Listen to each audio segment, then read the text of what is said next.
Hello student, मेरा नाम प्रीति है और मैं अपनी channel academy for effective learning के द्वारा आपके लिए सोशल साइंस क्लास 9 के लिए नई वीडियो लेकर आई हूँ जिसका नाम है electoral politics. So class 9 civics chapter number 4 electoral politics आज हम पढ़ेंगे, लेकिन उससे पहले हमारे channel academy for effective learning को सब्सक्राइब और लाइक करना ना भूलें। तो चलिए शुरू करते हैं हमारा चैप्टर क्लास 9 इलेक्टोरल पॉलिटिक्स। तो इलेक्टोरल पॉलिटिक्स में मेनली आपको जो पढ़ना है वो है इलेक्शन के बारे में, कि इलेक्शन क्यों कंडक्ट होते हैं, उसकी ज़रूरत क्यों होती है और इलेक्शन के क्या क्या मेरिट्स और डीमेरिट्स होते हैं और क्या प्रोसेस होता है इलेक्शन को कंडक्ट करने का। ये सारी चीज़ें, ये सारा कंटेंट आपको इस चैप्टर में पढ़ना है। तो सबसे पहले हम टॉपिक नंबर 1 से शुरू करेंगे जिसका नाम है why do we need election. तो इस टॉपिक को पढ़ने से पहले हमें इलेक्शन की ज़रूरत क्यों पड़ती है, हम एक बार नज़र डालेंगे असेंबली इलेक्शन इन हरियाणा जो 1987 में हुए थे। तो असेंबली इलेक्शन हरियाणा जो 1987 में हुए थे, उससे पहले थोड़ा सा हमें ये करना है कि 1982 में कांग्रेस जो थी वो हरियाणा में रूलिंग पार्टी थी, लेकिन उसकी जो कांग्रेस की नीतियाँ थी या एज अ रूलिंग पार्टी उन्होंने जो भी हरियाणा के लिए काम किए थे, उससे हरियाणा के लोग, स्पेशली जो वहाँ के किसान थे, वो पूरी तरह से सेटिस्फाइड नहीं थे और वो कांग्रेस का विरोध करने के लिए सड़क पर उतर आए। तो उसी कंडीशन में 1987 में देवीलाल, जो स्क्रीन पर आपको फ़ोटो दिख रही है, ये नया लीडर उभर कर सामने आया और उसने अपनी नई पार्टी फॉर्म की जिसका नाम था लोकदल। तो ये देवीलाल की पार्टी लोकदल ने 1987 में जब इलेक्शन हुए तो उसमें हरियाणा की 90 सीट्स में से 70 सीट्स पर इन्होंने अपना कब्जा कर लिया, मतलब ये जीत गई और ये हरियाणा की नई पार्टी बनी। और एमएलए बनने के 3 दिन बाद ही देवीलाल हरियाणा के चीफ मिनिस्टर बन गए। उसके बाद 4 साल बाद जब दोबारा इलेक्शन हुई 1991 में, तो फिर से देवीलाल की पार्टी हार गई और कांग्रेस पार्टी जीत गई और सत्ता में फिर से आ गई। तो अब हमारा जो मेन टॉपिक था वो था हमें इलेक्शन की ज़रूरत क्यों होती है। तो इसमें सबसे पहला पॉइंट ये है, दे can choose who will make law for them. Elections में होता क्या है, मेनली जो जनता है उस कंट्री की, उस देश की, वो अपने रिप्रेजेंटेटिव्स या लीडर को चुनती है जो आगे जाके गवर्नमेंट को फॉर्म करते हैं। तो हम उन लोगों को चूज़ करते हैं वोटिंग सिस्टम के थ्रू जो हमारे लिए कानून बनाते हैं। They can choose who will form the government and take major decision. उन लोगों को चुना जाता है या उन लोगों को हम चुनते हैं जो हमारे लिए बड़े बड़े निर्णय लेते हैं और गवर्नमेंट बनाते हैं। They can choose the party whose policy will guide the government and law. और वोटिंग के थ्रू हम अपने लीडर्स का चुनाव करते हैं जो हमारे लिए नई नई पॉलिसीज़ बनाते हैं, गाइडलाइंस बनाते हैं और नए नए कानून बनाते हैं। तो इन सब चीज़ों के लिए इलेक्शंस की देश में ज़रूरत होती है। अगला टॉपिक है what makes election in India democratic. अब ऐसी कौन कौन सी बातें हैं जो इंडिया में डेमोक्रेटिक इलेक्शंस कंडक्ट कराती हैं, है ना।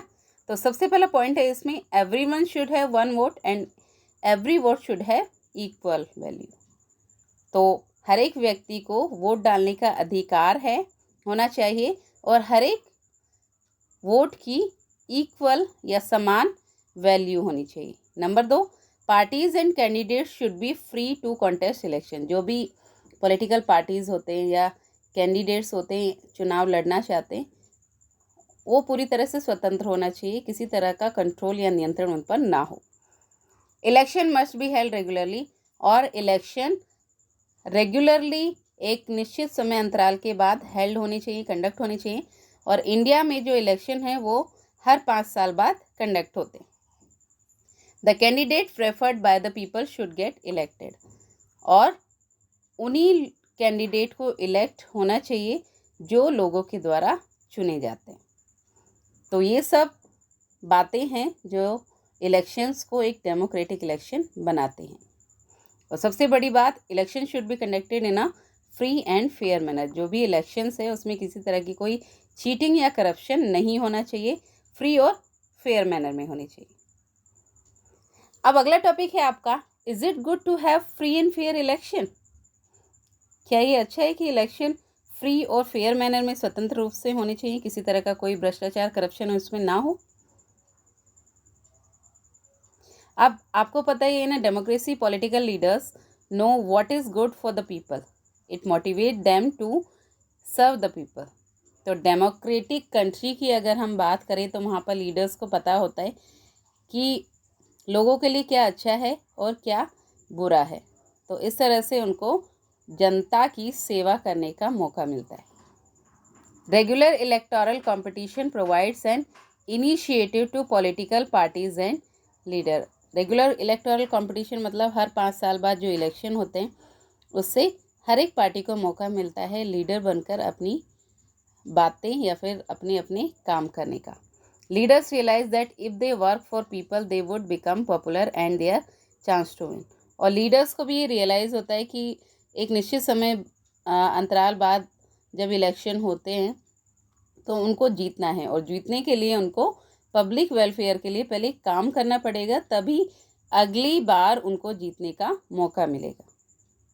अब हम बात करेंगे मेरिट्स ऑफ इलेक्शन। मेरिट्स मतलब पॉजिटिव पॉइंट्स क्या हैं इलेक्शन के, क्या क्या गुण होते हैं। तो सबसे पहला, regular electoral competition provides incentives to political parties and leaders. अब हर 5 साल के अंतराल के बाद जब इलेक्शन होंगे रेगुलरली, तो ऑब्वियसली हर एक पार्टी को मौका मिलेगा अपनी पॉलिटिकल पार्टी और लीडर्स को रूलिंग पार्टी में लेकर आने का, और वही पार्टी मेनली कैपेबल होती है, एलिजिबल होती है, जो लोगों की या देश की सेवा के लिए काम करती है, उनकी रिक्वायरमेंट्स को फुलफिल करती है। अगला, if they can satisfy voters with their work they will be able to win. और अगर वो वोटर्स को अपने काम से सेटिस्फाई करते हैं तो अगली बार उन्हीं के जीतने के चांसेस ज़्यादा होते हैं। Even if a political party is motivated only by the desires to be in power, it will be compelled to serve the people. अब अगर कोई पार्टी इस मोटिव से भी जीतती है कि उनको पावर मिल जाएगी, है ना, इलेक्शन में ज़्यादातर लोग जो हैं वो पावर के लिए, पावरफुल बनने के लिए जीतते हैं, लेकिन उनको भी कुछ ना कुछ काम करना पड़ेगा लोगों की सेवा के लिए, ताकि अगली बार वो जीत सके। This shows the real intention of the political parties. इस तरह से पॉलिटिकल पार्टीज का जो रियल इंटेंशन है वो लोगों के सामने आता है। It gives the option to the voters to choose from the best. और वोटर्स के सामने ये चॉइस होती है कि वो बेस्ट पर्सन को एज ए रिप्रेजेंटेटिव या लीडर्स चुन सकता है। अब मेरिट्स हमने पढ़े हैं तो ऑब्वियसली डीमेरिट्स भी हमें पढ़ने हैं। तो अब इलेक्शन के क्या क्या डीमेरिट्स, अवगुण या फिर नेगेटिव पॉइंट्स होते हैं, ये आपको पढ़ना है। तो सबसे पहला, it creates a sense of disunity and functionalism in every locality. अब ये तो पता ही है आपको, अगर हम इलेक्शन की बात करें तो आजकल देश में क्या हो रहा है, इलेक्शन है तो कम्युनिटी के नाम पर या कास्ट के नाम पर, रिलीजियन के नाम पर, रिलीजियन और जेंडर के नाम पर हो रहे हैं। तो इससे क्या होता है, लोकेलिटी जो है या सोसाइटी जो है उसमें डिसयूनिटी हो रही है। लोग अपनी अपनी कास्ट के लोगों को वोट देना पसंद करते हैं, और फिर वो रिप्रेजेंटेटिव्स जब बन जाते हैं तो अपनी ही कास्ट या कल्चर या वेलफेयर के लिए काम करते हैं। तो इस तरह से लोकेलिटी में या सोसाइटी में डिसयूनिटी क्रिएट होती है। अगला है, political parties and leaders often level allegation against one another. Obviously political parties आपने देखा ही होगा, हमेशा इश्यू चलते रहते हैं कि मुद्दा ये देश में होता रहता है कि एक रूलिंग पार्टी एक तरफ होती है और अपोजिशन पार्टीज़ एक तरफ होती है, और वो दोनों पार्टियाँ आपस में एक दूसरे पर एलिगेशंस लगाती रहती हैं। Parties and candidates often use dirty tricks to win election. और जब इलेक्शन का टाइम होता है तो जो पावरफुल पार्टीज़ होती हैं ज़्यादातर, वो क्या करती हैं, इलेक्शंस में जीतने के लिए कुछ गलत तरीक़ों का इस्तेमाल करते हैं। Pressures to win electoral fights doesn't allow sensible long term projects to be formulated. और इस तरह से जब इलेक्टोरल फाइट्स होती हैं, लोग एक दूसरे के लिए जीतने के लिए लड़ते हैं, अपने अपने ट्रिक्स या गलत चीज़ों का इस्तेमाल करते हैं, तो उससे क्या होता है, जो लॉन्ग टर्म पॉलिसीज़ हैं वो पूरी तरह से फॉर्मुलेट नहीं हो पाती हैं। In respect of the above demerits, unhealthy competition, some good people who may wish to serve the country don't enter this arena. तो इस तरह से क्या होता है, जो अच्छे लोग होते हैं, अच्छी पॉलिटिकल पार्टी होती है, वो इस तरह की चीज़ों में या पॉलिटिकल करियर में अपने आप को फंसाना नहीं चाहती। क्यों? क्योंकि इलेक्शंस के डीमेरिट्स देखकर वो अपने आप को इनसे दूर ही रखते हैं। अगला पॉइंट है minimum conditions of democratic election. अब इलेक्शंस को डेमोक्रेटिक बनाने के लिए मिनिमम कंडीशंस क्या क्या होती है वो देखिए आप। सबसे पहला, everyone should have one vote with equal weightage. हर एक व्यक्ति का पास एक वोट होना चाहिए और हर एक वोट की इक्वल वैल्यू होनी चाहिए। Party should offer some real choice to the voters. Parties, जो पॉलिटिकल पार्टीज होती हैं, उनको रियल चॉइस जो है वोटर्स के सामने रखनी चाहिए कि वो अपनी मर्जी से अपनी सही कैंडिडेट को चुन सके। Election must be held regularly. वही इलेक्शन जो है हर 5 साल के बाद रेगुलरली कंडक्ट होनी चाहिए। The candidate prefer by the people should get elected. और वही कैंडिडेट प्रेफर होगा या वही जीतना चाहिए जिसको लोग इलेक्ट करते हैं या वहाँ की जनता इलेक्ट करती है। Election should be conducted in a free और फेयर मैनर। इलेक्शन में किसी तरह की कोई चीटिंग या करप्शन नहीं होना चाहिए। फ्री और फेयर मैनर में इलेक्शन जो है वो कंडक्ट होनी चाहिए। अब अगला है इलेक्शन प्रोसेस। इलेक्शंस जब होते हैं तो उसका प्रोसेस क्या क्या होता है। अब सबसे पहला इलेक्शन अनाउंसमेंट। जो इलेक्शन कमीशन होता है वो इस पूरे इलेक्शन प्रोसेस को देखता है और सबसे पहले इलेक्शन अनाउंसमेंट होते हैं कि कौन सी डेट को और किस ईयर को किस मंथ में इलेक्शन होंगे। उसके बाद सिलेक्शन ऑफ कैंडिडेट्स। इलेक्शन के अनाउंसमेंट के बाद कैंडिडेट्स का सिलेक्शन होता है और जो लोग कैंडिडेट्स या फिर जो भी लोग हैं इलेक्शन में इलेक्शन लड़ना चाहते हैं, चुनाव लड़ना चाहते हैं, उनका नॉमिनेशन होता है जिसके लिए उनको पहले नॉमिनेशन फॉर्म फिल करना होता है।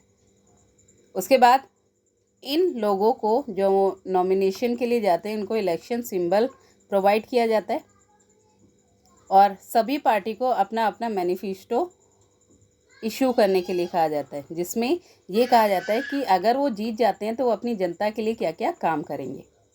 और इस तरह से नॉमिनेशन के बाद इलेक्शन कैंपेन शुरू हो जाती है। सभाएं, मीटिंग्स, रैलियां शुरू हो जाती है। ज़ोरों शोरों से लोग जो है अपनी इलेक्शन की पॉलिटिकल पार्टीज़ का प्रचार करते हैं और वो फाइनल डे जब वोट डलता है उसको बोलते हैं इलेक्शन डे, जिस दिन लोग पोलिंग बूथ पर जाते हैं और वोट कास्ट करते हैं। उसके बाद वोट कास्ट होने के बाद काउंटिंग होती है वोट्स की और फाइनली रिज़ल्ट डिक्लेरेशन होता है और उसमें पता चलता है कि कौन सी पार्टी के लोग या कौन से कैंडिडेट्स जीते हैं और कौन हारा है इलेक्शन। अब what is our system of election. अगर हम इंडिया की बात करें, इंडिया में सिस्टम का क्या सिलेक्शन होता है, तो इंडिया में जो इलेक्शन होते हैं वो लोकसभा और विधानसभा के होते हैं और हर 5 साल के बाद कंडक्ट होते हैं। Election are held regularly after 5 years। और जिस तरह से लोकसभा और विधानसभा का प्रोसेस होता है, सेम वही प्रोसेस इलेक्शन का पंचायत और म्यूनिसिपैलिटी का भी होता है। ये इलेक्शन भी 5 साल के बाद रेगुलरली लड़े जाते हैं। अब process of election in India, India में भी यही सेम प्रोसेस है। सबसे पहले पूरी इंडिया को कुछ कॉन्स्टिट्यूएंसीज में डिवाइड किया जाता है। उसके बाद वोटर लिस्ट प्रिपेयर की जाती है। किस दिन इलेक्शन होंगे उस डेट का अनाउंसमेंट होता है जिसको बोलते हैं declaration of date of polling. उसके बाद डिक्लेरेशन होने के बाद जो भी इंटरेस्टेड कैंडिडेट्स हैं, चुनाव लड़ना चाहते हैं, उनका नॉमिनेशन होता है। नॉमिनेशन फॉर्म भरा जाता है और नॉमिनेशन फॉर्म भरने के लिए उनको कुछ सिक्योरिटी अमाउंट भी पे करना होता है। उसके बाद विड्रॉल ऑफ नॉमिनेशन में उन लोगों के नाम डिक्लेयर होते हैं जो इलेक्शन में खड़े होंगे और जब नाम डिक्लेयर हो जाता है, विड्रॉल ऑफ नॉमिनेशन हो जाता है, उसके बाद सभी पार्टी ज़ोरों शोरों से अपने इलेक्शन का प्रचार करती हैं। पोलिंग डे, जिस दिन लोग अपना वोट डालते हैं उस डे को पोलिंग डे बोलते हैं और अगर ज़रूरत होती है तो रीपोलिंग दोबारा भी वोट की जाती है और फाइनली काउंटिंग ऑफ वोट्स होती है और रिजल्ट की डिक्लेरेशन होती है। तो होप मेरी क्लासेस में आपको यहाँ तक समझ आ रहा होगा। अब अगला टॉपिक है हमारा इलेक्टोरल कॉन्स्टिट्यूएंसी। तो India is divided into different areas for the purpose of election. Election के पर्पस से इंडिया को कई कॉन्स्टिट्यूएंसी में एरियाज में डिवाइड कर दिया जाता है और इन्हीं एरियाज को कॉन्स्टिट्यूएंसीज कहा जाता है। The country is divided into different areas for purpose of elections. और इलेक्शन के पर्पस से कंट्री को, पूरी कंट्री को अलग अलग एरिया में डिवाइड कर दिया जाता है। फॉर एग्जांपल, अगर हम लोकसभा के इलेक्शन की बात करें तो उसके लिए इंडिया को 543 कॉन्स्टिट्यूएंसीज में डिवाइड किया जाता है और इन्हीं कॉन्स्टिट्यूएंसीज में लोकसभा के अलावा स्टेट लेजिस्लेटिव असेंबली, पंचायत और म्यूनिसिपैलिटीज़ के इलेक्शंस भी कंडक्ट किए जाते हैं।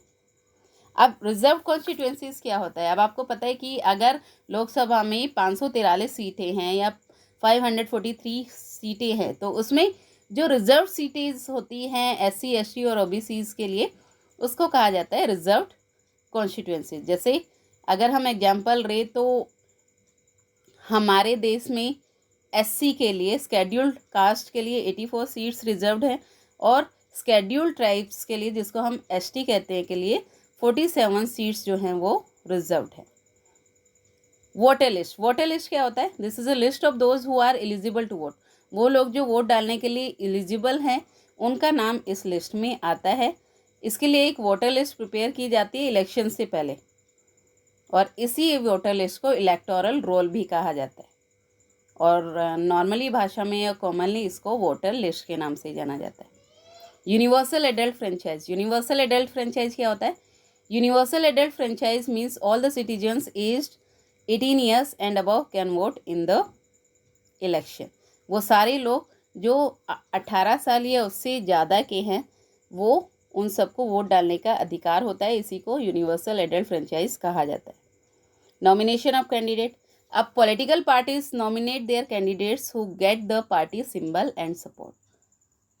Every person who wish to contest an election has to fill a nomination form and give some money as a security deposit. Nomination form मतलब जब इलेक्शन डिक्लेयर होते हैं कंट्री में तो उसके बाद जो लोग चुनाव में पार्टिसिपेट करना चाहते हैं, चुनाव लड़ना चाहते हैं, उनके लिए एक नॉमिनेशन फॉर्म फिल किया जाता है जिसके बदले में उनसे सिक्योरिटी डिपॉजिट भी, मतलब सिक्योरिटी डिपॉजिट के रूप में कुछ पैसे उनको जमा कराने पड़ते हैं और तब वो जाकर नॉमिनेशन फॉर्म फिल करते हैं। Polling and counting of vote. The final stage of an election is the day when the voter cast or pool their vote. आजकल जो वोटिंग होती है हमारे देश में वो EVM इलेक्ट्रॉनिक वोटिंग मशीन के थ्रू होती है। That day is usually called election day और इसी को election day कहा जाता है। Electronic voting machine are use to record votes और यही मशीन जो आपको स्क्रीन पर दिखाई गई है इसको EVM मशीन कहा जाता है और इसका यूज़ किया जाता है वोट्स को रिकॉर्ड करने के लिए। In a general election usually the counting of votes in all the constituencies take place at the same time. ज़्यादातर जो जनरल इलेक्शन होते हैं वो जिस दिन वोट डलता है उसी टाइम या उससे अगले दिन, नेक्स्ट डे ही जो है काउंटिंग का प्रोसेस जो है वो शुरू हो जाता है और रिजल्ट भी डिक्लेयर हो जाता है। Election commission. अब इलेक्शन कमीशन क्या होता है? In our country election are conducted by an independent and very powerful election commission. एक इलेक्शन कमीशन होता है जिसके द्वारा इंडिया में इलेक्शंस इंडिपेंडेंटली कंडक्ट किए जाते हैं। The chief election commission is appointed by the president of India और इलेक्शन कमीशन का जो चीफ कमिश्नर होता है उसको इंडिया का प्रेसिडेंट ही नियुक्त करता है। अब जो power and functions of election commission in India, election commission की क्या क्या पावर और फंक्शंस होते हैं इंडिया में, ये देखिए। इसी मतलब election commission takes decision on every aspect of conduct and control of election from the announcement of election to the declaration of result. तो इलेक्शन के अनाउंसमेंट से डिक्लेरेशन के बीच तक के जितने भी पहलू होते हैं, काम होते हैं, वो सारा काम जो है इलेक्शन कमीशन ही संभालता है और उसी के अंडर कंट्रोल में वो सब काम चलता है। It implements the code of conduct and punish any candidate और पार्टी दैट वायलेट्स इट। तो जितने भी कोड ऑफ कंडक्ट होते हैं वो इलेक्शन कमीशन ही डिसाइड करता है, कंडक्ट करता है और अगर इसको कोई वायलेट करता है तो एक सर्टेन पनिशमेंट उसको इलेक्शन कमीशन के द्वारा दी जाती है।